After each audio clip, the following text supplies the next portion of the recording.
Hello scientist.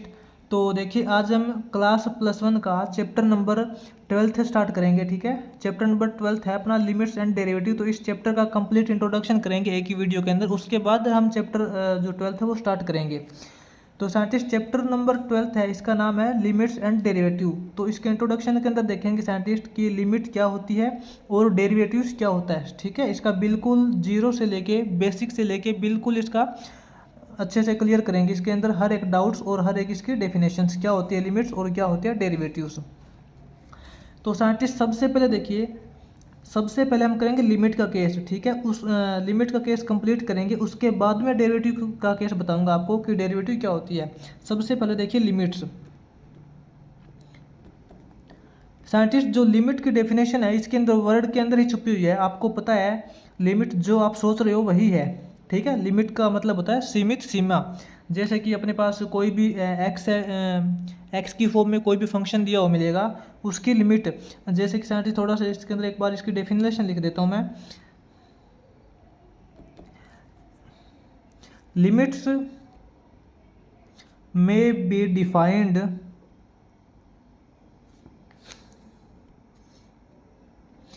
As a number. Limit क्या एक number है that a function approach, that a function approach. Approach का मतलब होता है पहुंच। लिमिट साइंटिस्ट कुछ नहीं है, एक सिर्फ और सिर्फ एक नंबर है किसी फंक्शन का। ठीक है, जैसे हम बोल सकते हैं कि इस फंक्शन की जो लिमिट है वो 5 है, कुछ भी बोल सकते हैं 1 है या 5 है। जैसे कि साइंटिस्ट इस लिमिट को ना हम किससे डिनोट करते हैं। सबसे पहले तो ये देखिए, अपने पास कोई भी एक फंक्शन दिया हुआ है, जैसे कि ठीक है अपने को कोई भी एक फंक्शन दिया हुआ है, एक्स वाला फंक्शन है, जैसे कि x² + 1 दे दिया। कोई भी फंक्शन आपके जो मन में आए, एग्जाम्पल फॉर एग्जाम्पल मान सकते हो, फंक्शन दिया हुआ है x + 1। तो साइंटिस्ट इसके अंदर हम लिमिट पुट करेंगे। देखिए इसने बोल दिया कि लिमिट x टेंड्स टू 1। ये जो साइंटिस्ट सिंबल होता है ना, ये जो तीर का जैसा सिंबल होता है, उसका मतलब होता है टेंड्स टू 1, यानी कि इस फंक्शन के अंदर x की लिमिट 1 है। साइंटिस्ट यहाँ पे आप ध्यान देना, इसका मतलब ये नहीं है कि x की वैल्यू 1 है। ठीक है, x की वैल्यू 1 नहीं है, x की लिमिट 1 है। कहने का मतलब है कि x की जो लिमिट है वो 1 है, या तो 1 से थोड़ी सी बड़ी है या फिर 1 से थोड़ी सी छोटी है। इसको हम बोल सकते हैं कि जो x की वैल्यू है ना वो या तो 1 से थोड़ी सी बड़ी है, थोड़ी सी बड़ी होने का मतलब 1.0111 वगैरह वगैरह। ठीक है, या फिर 1 से थोड़ी सी लेस है, यानी कि 1 से थोड़ी सी लेस होने का मतलब क्या है कि 0.999 ऐसे। ठीक है ना, तो हम इसको बोलते हैं x टेंड्स टू 1। x की वैल्यू 1 तो नहीं है लेकिन 1 के बिल्कुल आसपास है। ठीक है ना, या तो 1 से थोड़ी सी ज़्यादा बड़ी है या फिर 1 से थोड़ी सी कम है, बस। इस फंक्शन के अंदर साइंटिस्ट x की जो लिमिट है ना वो 1 है, यानी कि x की वैल्यू 1 नहीं है लेकिन इसके आसपास है। तो साइंटिस्ट ऐसा तो नहीं है कि इसके अंदर x की वैल्यू हम या तो 1.0011 ऐसे डालेंगे या फिर 0.99, ऐसे तो नहीं है। इसके अंदर तो x की वैल्यू वही डालेंगे जो इसके अंदर लिमिट दे रखी है।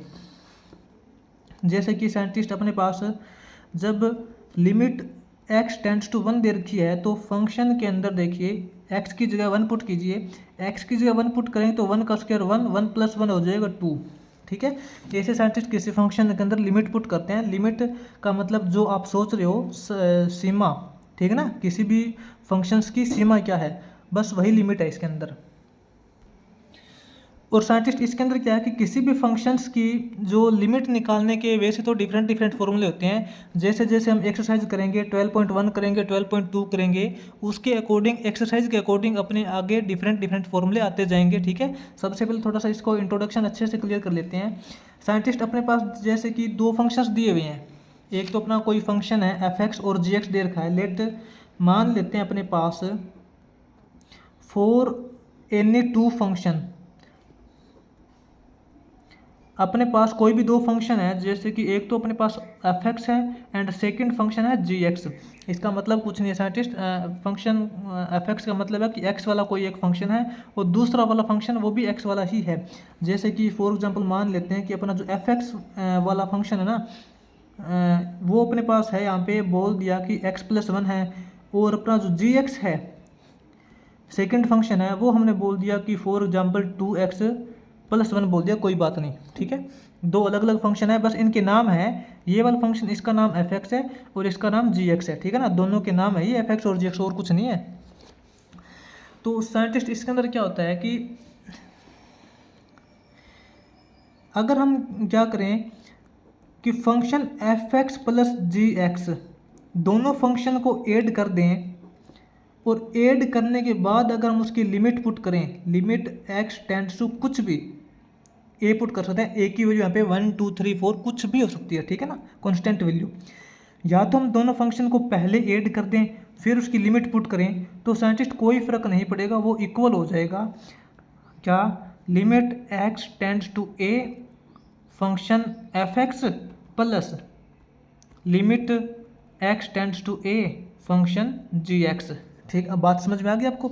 चाहे तो दोनों फंक्शन को पहले ऐड कर लें फिर उसकी लिमिट पुट कर दें, या फिर पहले अलग अलग फंक्शन के अंदर लिमिट पुट कर लें और जो रिजल्ट आएगा लिमिट पुट करने के बाद उसके बाद उन दोनों फंक्शन को जोड़ दें, तो रिजल्ट अपना वैल्यू इक्वल आएगी, कोई फ़र्क नहीं पड़ेगा, ठीक है ना साइंटिस्ट।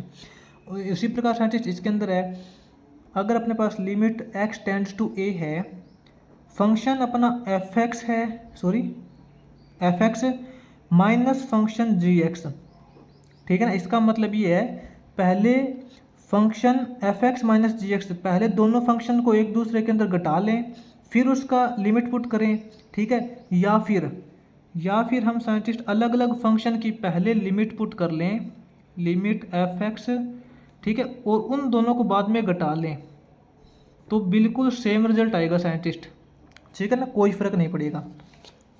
एक साइंटिस्ट इसके अंदर जो लास्ट वाला केस है वो डिफरेंट रहेगा थोड़ा, उसको देखिए, थोड़ा सा ध्यान से देख लेना।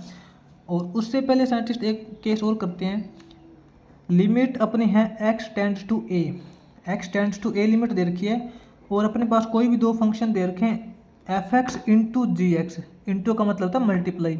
या तो देखिए दोनों फंक्शन की पहले हम एक दूसरे के साथ मल्टीप्लाई कर लें, ठीक है, दोनों की एक दूसरे के साथ पहले इन दोनों को मल्टीप्लाई कर लें, उसके बाद लिमिट पुट करें, तो वो इक्वल आएगा कि या तो हम पहले इन दोनों के अंदर अलग अलग लिमिट पुट करके इनकी वैल्यू निकाल लें, फंक्शन f(x) है इसके अंदर x की लिमिट पुट कर लें और फिर इसके अंदर x की लिमिट पुट कर लें, लिमिट पुट करने के बाद जो रिजल्ट आएगा उन दोनों की मल्टीप्लाई कर लें, दोनों केस के अंदर इक्वल रिजल्ट आएगा, ठीक है ना, कोई फ़र्क नहीं पड़ेगा।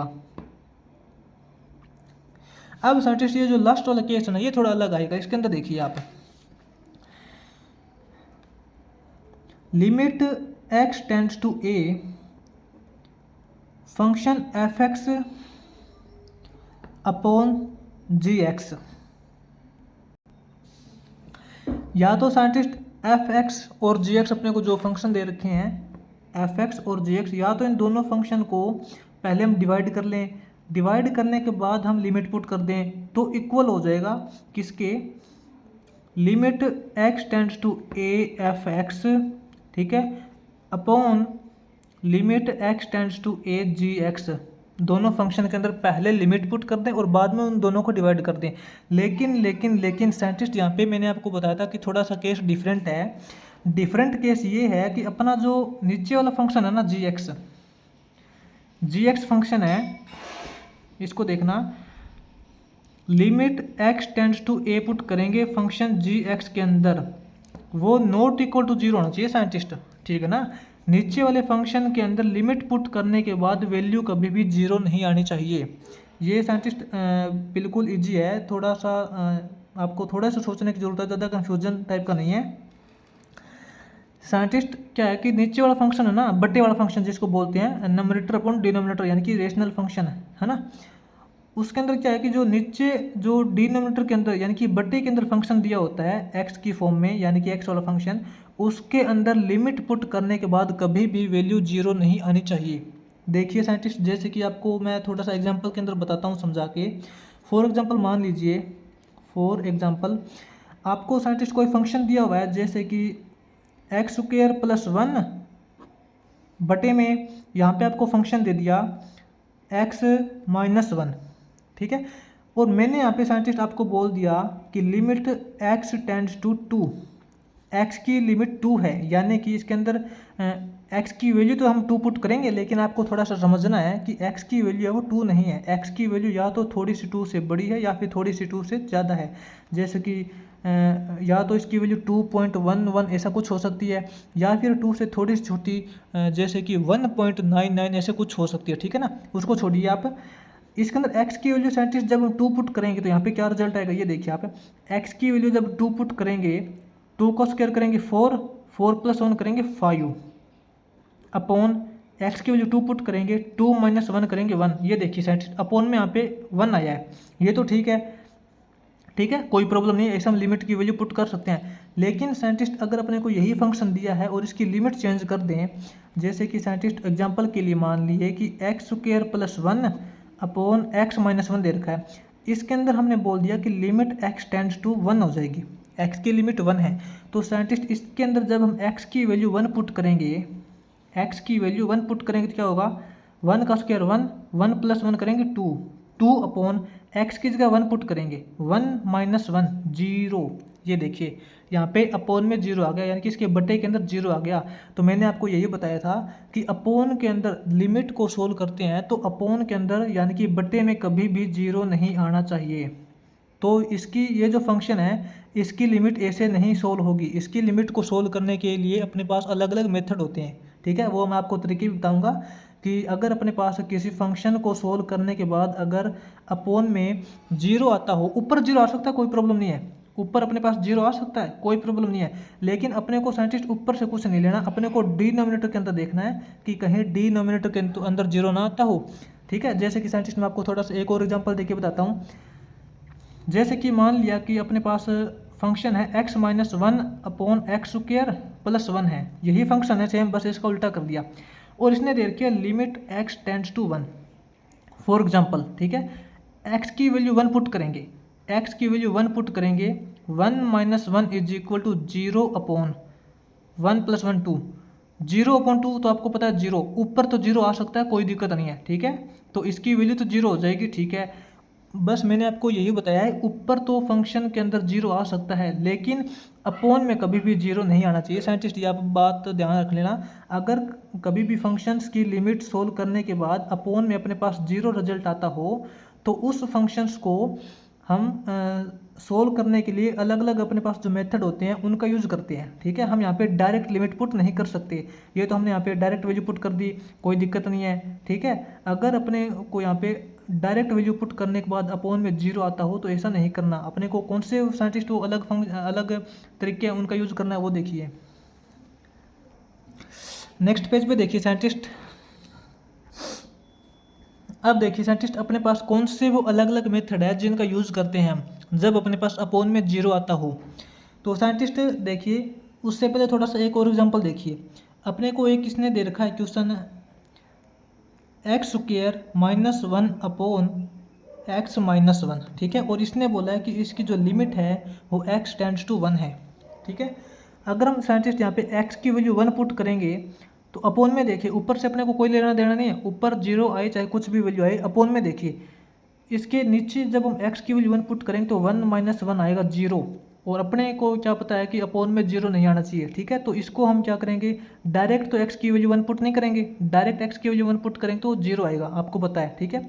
तो इसके अंदर चेंज क्या करेंगे साइंटिस्ट, इसके अंदर ना अपने पास क्या है कि 3 टाइप के डिफरेंट मेथड होते हैं अपोन में 0 ना आए। इसके लिए साइंटिस्ट अपना जो फर्स्ट मेथड होता है, फर्स्ट मेथड ये होता है कि मेथड ऑफ फैक्टराइजेशन मेथड, क्या बोलते हैं, मेथड ऑफ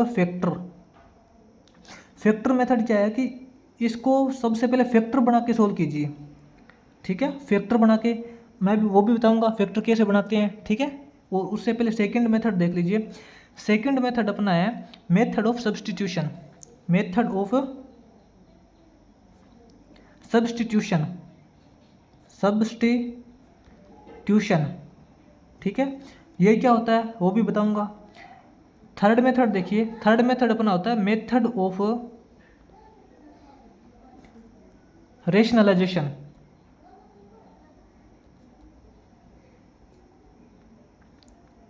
ये तो आपको पता है रेशनलाइजेशन क्या होता है, डिनोमिनेटर का रेशनलाइजेशन करके इसको सोल्व करना। जैसे कि साइंटिस्ट आप इसी फंक्शन को ले लीजिए, इसके अंदर आप डायरेक्ट तो वैल्यू पुट नहीं कर सकते, आपको पता है डायरेक्ट वैल्यू पुट करोगे तो अपोन में 0 आएगा, ये तो आपको नहीं करना।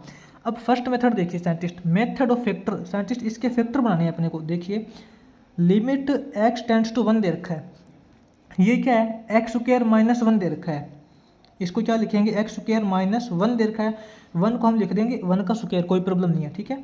Upon x minus 1 equal to क्या हो जाएगा, यहाँ देखिए scientist a square minus b square, a square minus b square वाली आइडेंटिटी यहाँ पे यूज़ हो रही है ना, हमने इसके अलग अलग फैक्टर बना लेंगे।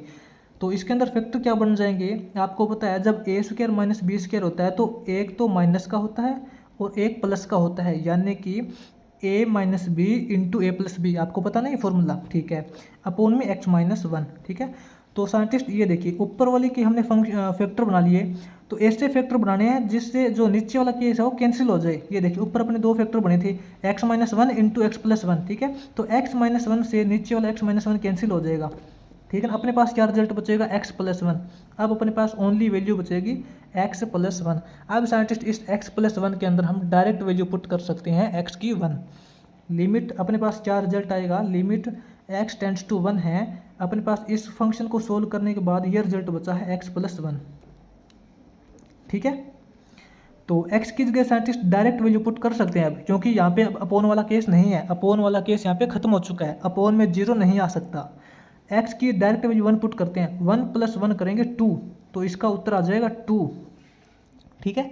ये तो साइंटिस्ट अपना था फैक्टराइजेशन मेथड, जब अपने पास यहाँ पे अपोन में 0 आता हो तो अपने को ऊपर वाली टर्म के ऐसे फैक्टर बनाने हैं जिससे नीचे वाला जो फंक्शन है वो कैंसिल हो जाए, ठीक है। और फिर अपने पास जो एक सिंपल वैल्यू बचेगी उसको हम डायरेक्ट वैल्यू पुट करके सोल्व कर सकते हैं, अपोन वाला केस वहाँ पे खत्म हो जाएगा, ठीक है। अब साइंटिस्ट सेकंड केस देखिए अपना, ये तो आपका था फैक्टराइजेशन मेथड, ठीक है। अब सेकंड मेथड है method of substitution. Substitution method क्या है साइंटिस्ट, जैसे कि साइंटिस्ट अपने को यही फंक्शन दे रखा है, इसी का एग्जांपल लेते हैं बार बार हम, ठीक है। क्या दे रखा है अपने को, लिमिट x टेंड्स टू 1, अपने को यही फंक्शन दे रखा है x square minus 1 upon x minus 1। तो साइंटिस्ट इसके अंदर क्या करना है, उससे पहले आप नोट कर लेना एक बात, यहाँ पे जरूरी नहीं है कि x टेंड्स टू 1 ही मिलेगा, x टेंड्स टू कुछ भी हो सकता है, 1 2 3 4 5 कुछ भी हो सकता है, यानी कि x टेंड्स टू a कुछ भी हो सकता है। तो साइंटिस्ट ये देखिए x टेंड्स टू 1 है आपका, इसका तो आपको अच्छे से पता चल गया कि x की वैल्यू है वो 1 नहीं है, 1 से या तो छोटी है थोड़ी सी या फिर थोड़ी सी बड़ी है, ये तो आपको अच्छे से पता चल गया, ठीक है। तो साइंटिस्ट हम क्या करते हैं कि इसने अपने को दिया है x टेंड्स टू 1, तो हम इसकी x की डायरेक्ट x की एक कांस्टेंट वैल्यू पुट करते हैं, x is equal to 1 plus h, ठीक है ना। मान लेते हैं कि x की जो वैल्यू है ना वो 1 से थोड़ी सी छोटी है, x की वैल्यू है वो 1 से थोड़ी सी छोटी है, ठीक है। तो हमने क्या किया कि x is equal to 1 plus h हो जाएगा, कि x को इक्वल बनाने के लिए 1 प्लस एच, यानी कि इसके अंदर कुछ ना कुछ थोड़ी सी छोटी वैल्यू हम जोड़ दें तो वो इक्वल आ जाएगा ना उसके। आपको बात समझ में आ गई साइंटिस्ट, यहाँ पे x की वैल्यू थी वो 1 से थोड़ी सी छोटी थी, हमने छोटी मानी थी, ठीक है। x की वैल्यू जब 1 से थोड़ी सी छोटी है तो x को 1 के इक्वल करने के लिए इसके अंदर अपने को कुछ ना कुछ ऐड करना पड़ेगा, तो हमने यहाँ पे बोल दिया कि x is equal to 1 plus h हो जाएगा। यहाँ पे हम x की जगह 1 प्लस एच पुट तो कर देंगे, लेकिन यहाँ पे लिमिट चेंज हो जाएगी। फिर यहाँ पे साइंटिस्ट जब हम x की जगह 1 प्लस एच पुट करेंगे तो यहाँ पे फंक्शन क्या बनेगा, वो तो h की फॉर्म में आ जाएगा, सिंपल बात है, h की फॉर्म में आ जाएगा ना, सारा का सारा फंक्शन h के रूप में आ जाएगा। तो अपने को बाद में लिमिट भी चेंज हो जाएगी, अपनी लिमिट क्या बनेगी, अपनी लिमिट बन जाएगी h tends to 0, h tends to 0, और इस फंक्शन के अंदर x की जगह 1 प्लस एच। यहाँ पे साइंटिस्ट ये देखिए आप, h की जो वैल्यू है ना वो बिल्कुल आप मान सकते हो 0 है, h की वैल्यू बिल्कुल 0 के पास है, 0.9 ऐसे, सॉरी 0.001 ऐसे हो सकती है, ठीक है। 1 के अंदर बिल्कुल छोटी सी वैल्यू ऐड करेंगे तभी तो x इज इक्वल टू 1 आएगा। बात समझ में आ गई आपको। तो यहाँ पे h की लिमिट बिल्कुल छोटी मानेंगे, ऐसा मानेंगे कि h की जो लिमिट है ना वो बिल्कुल 0 के इक्वल है, तो h टेंड्स टू 0 हो गई, और x के अंदर हम 1 प्लस एच पुट कर देंगे, x की जगह 1 प्लस एच पुट करेंगे, इसका स्क्वायर -1 अपॉन एक्स की जगह 1 प्लस एच, 1 प्लस एच -1, 1 से 1 कैंसिल हो जाएगा, अपने पास बचेगा एच। यहाँ भी साइंटिस्ट आप एच की वैल्यू डायरेक्ट पुट नहीं कर सकते, ऐसा नहीं कर सकते ना, क्योंकि आपको पता है डायरेक्ट पुट करोगे तो अपॉन में 0 आएगा, ऐसा नहीं करना अपने को। तो इसको साइंटिस्ट सोल्व करने के अलग अलग मेथड होते हैं, जैसे कि इसका स्क्वायर ओपन करेंगे, फिर उसका मतलब क्या करेंगे, फैक्टर वगैरह भी बना सकते हैं। यहाँ पे तो साइंटिस्ट आपको पता चल रहा है कि जब हमने यहाँ पे x की जगह 1 प्लस एच पुट किया, उसके बावजूद भी अपोन में अपने पास h आ रहा है, और h की लिमिट जब 0 पुट करेंगे तो अपोन में 0 आएगा, ठीक है।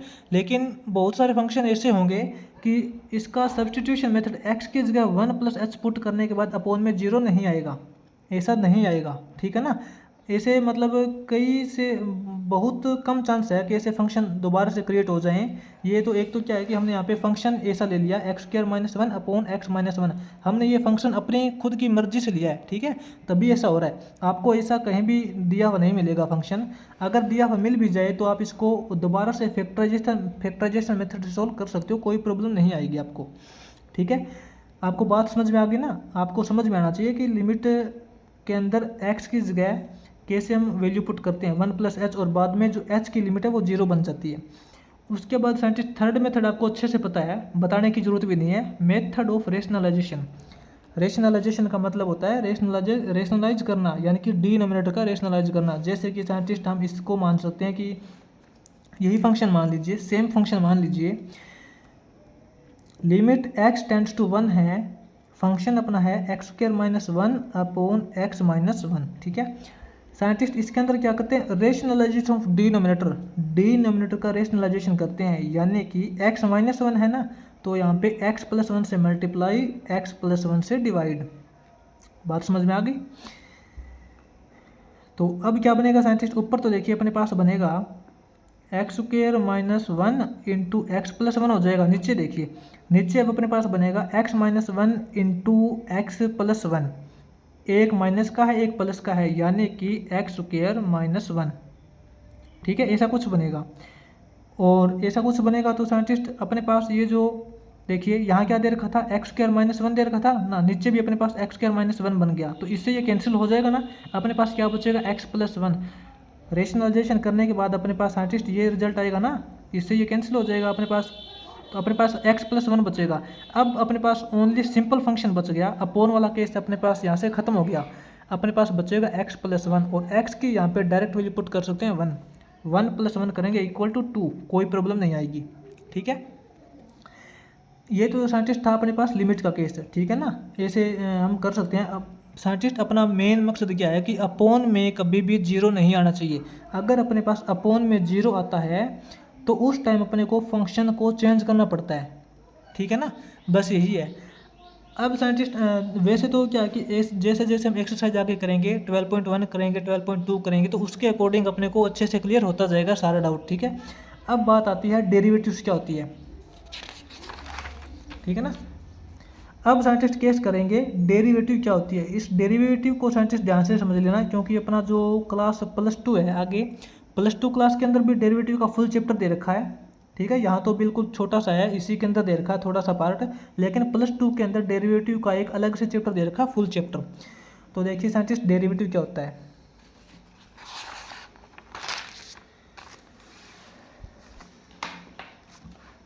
डेरिवेटिव भी साइंटिस्ट बिल्कुल ईजी होता है। देखिए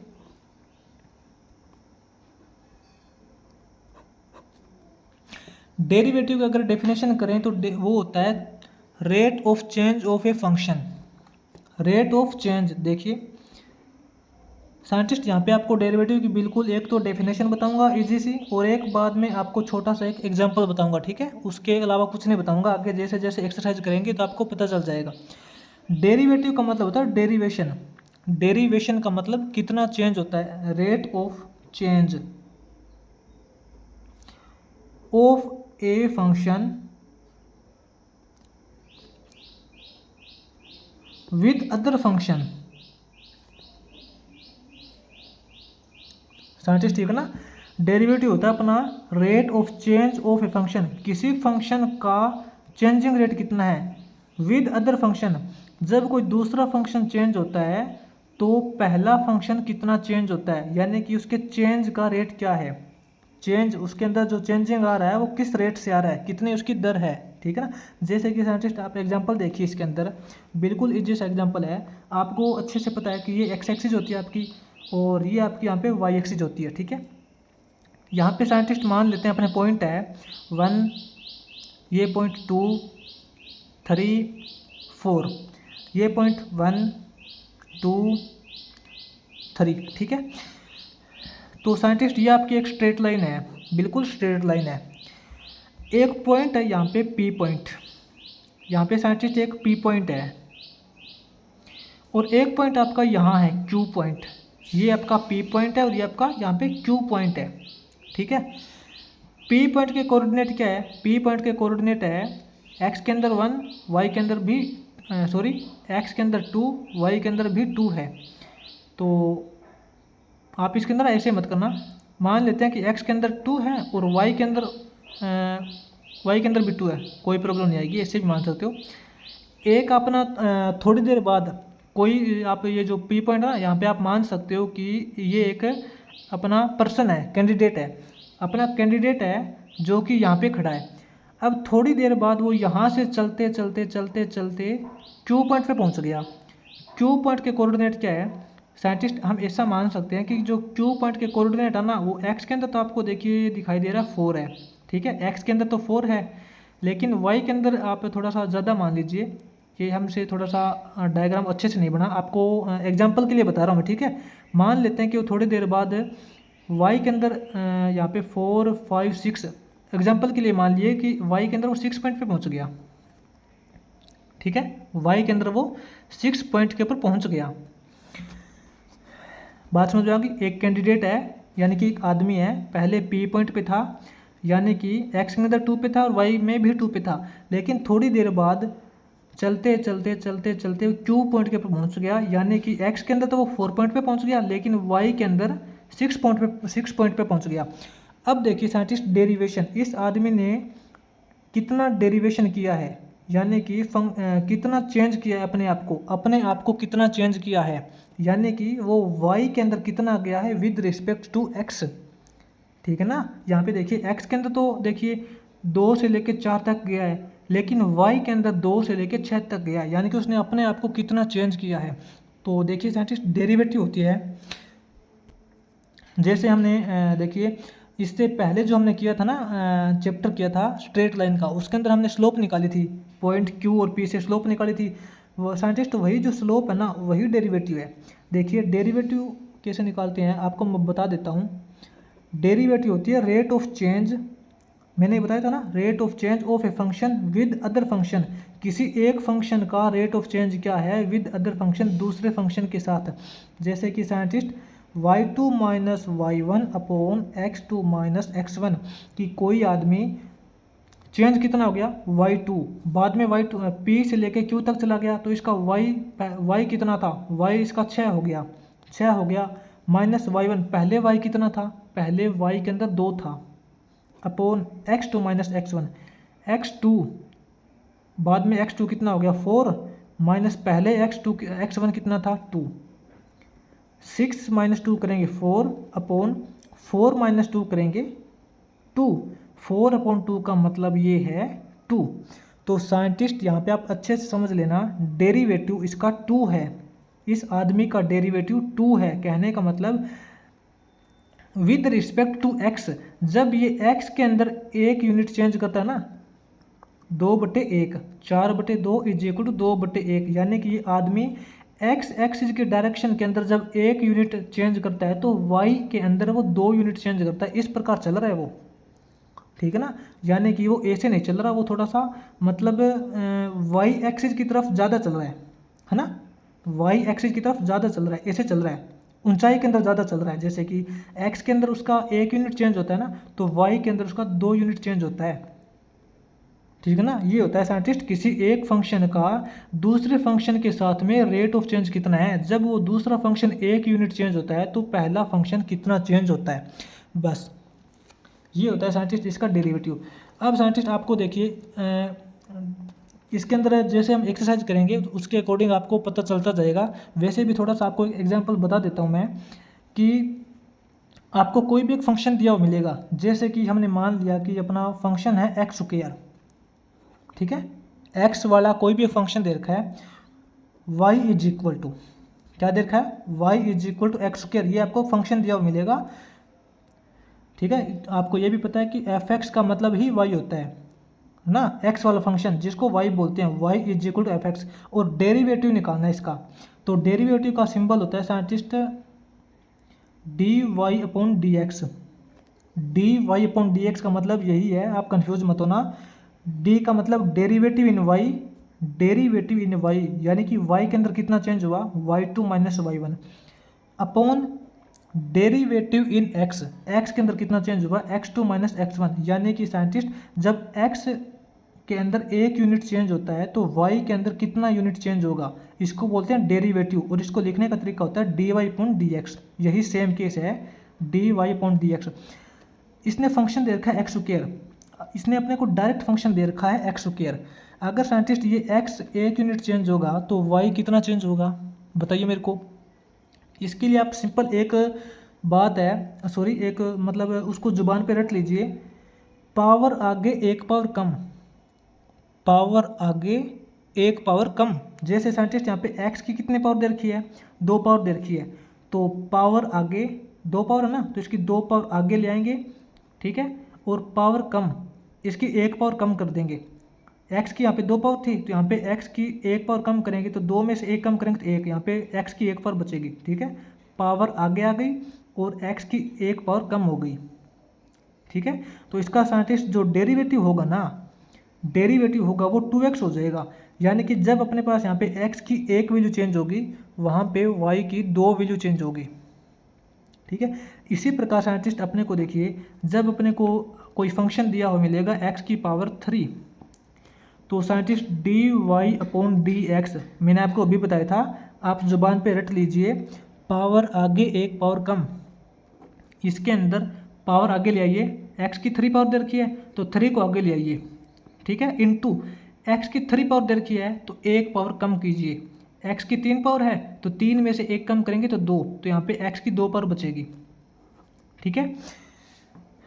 साइंटिस्ट यहाँ पे आपको पावर आगे एक पावर कम, ओनली एक ही पावर कम करनी है, ऐसा नहीं है कि अगर यहाँ पे 3 पावर दे रखी है तो यहाँ पे ज़्यादा पावर कम करनी पड़ेगी, नहीं, पावर आगे लेके आनी है और इसकी 1 पावर कम करनी है। फॉर एग्जांपल मान लीजिए, ठीक है, अगर अपना इस डायरेक्शन इस ग्राफ के अकॉर्डिंग जब अपना x की वैल्यू 1 यूनिट चेंज होगी, x की वैल्यू 1 यूनिट चेंज होगी तो y की वैल्यू कितने चेंज होगी, x की 1 वैल्यू चेंज होगी, x की 1 यूनिट चेंज होगी, 1 का स्क्वायर करेंगे 1, 1 इंटू 3 करेंगे 3, जब इसके अंदर x की 1 वैल्यू चेंज होगी तो वहाँ पे y की 3 वैल्यू चेंज होगी, यानी कि जो y है वो 3 गुना ज़्यादा चेंज हो रहा है x से, ठीक है ना। और इसी प्रकार साइंटिस्ट फॉर एग्जांपल जब यहाँ पे x की वैल्यू 2 है, x की वैल्यू 2 है, जब x 2 वैल्यू चेंज हो गया, 2 टू जा 4, 4 थ्री जा 12, जब यहाँ पे x की 2 वैल्यू चेंज हो जाएगी वहाँ पे y की 12 वैल्यू, यानी कि जो y है वो 12 गुना ज़्यादा चेंज होगा, ये होता है डेरिवेटिव। साइंटिस्ट वैसे तो क्या है कि जैसे जैसे एक्सरसाइज करेंगे उसके अकॉर्डिंग आपको पता चलता जाएगा, ठीक है, आगे कंप्लीट आपको पता चलेगा कि इंट्रोडक्शन जो डेरिवेटिव उसके अलग अलग कौन से फॉर्मूले होते हैं, लेकिन मैंने आपको थोड़ा सा यहाँ पे ब्रीफ के अंदर बताया है कि डेरिवेटिव की डेफिनेशन क्या होती है, रियल के अंदर डेरिवेटिव का मीनिंग क्या होता है, और डेरिवेटिव निकालने का मतलब एक डायरेक्ट मेथड होता है पावर आगे एक पावर कम, ठीक है ना, पावर आगे ले आते हैं और एक पावर कम कर देते हैं, यही इसका डेरिवेटिव होता है। तो उसके बाद साइंटिस्ट इसकी जो एक्सरसाइज करेंगे उसके अकॉर्डिंग आपको अच्छे से सारा क्लियर हो जाएगा डाउट।